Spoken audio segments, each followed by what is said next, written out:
What is the biggest change in your thought process from last Monday to this Monday?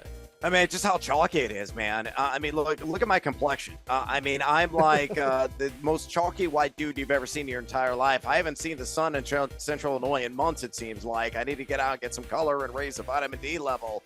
And that's kind of what transpired this year's NCAA tournament. I mean, going into it, we all thought it was going to be wild and wacky. It was going to be, the epitome of March Madness.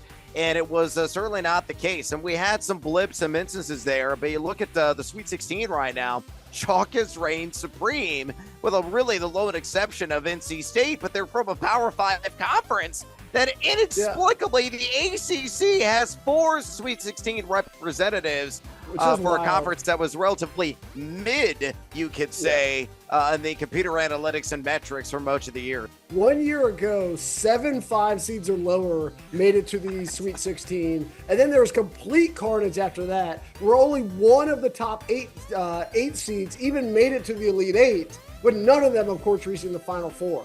So now this year, we only have 4 or 5 seeds or lower, with only 1 seed being below the 8 seed, which is the NC State that you've already reached. So we're kind of seeing like the two ends of the polls. Last year was absolutely insane with the number of upsets and the number of lower seeds in advance. This year is historically more aligned, but also even then is a bit of an outlier for how chalky it's been.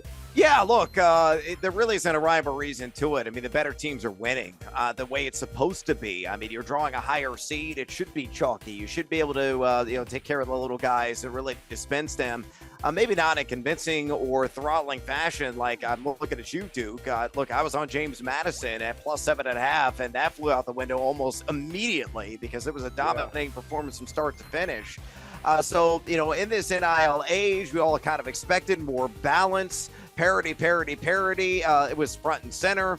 It was the theme of the story for much of the regular season, but we get to the NCAA tournament when all people usually happens and the opposite has come true. So I think just, more talented teams, better coach teams are finally gaining the upper hand and winning. I'm here for it. This is really the way it should be. The matchups, because these teams are all Titans pretty much left with the exception of NC State, is going to encourage some highly engaging, some heated, some down to the final second barn burner action. And of course, somebody wagering like a madman pregame and live during the game for sure.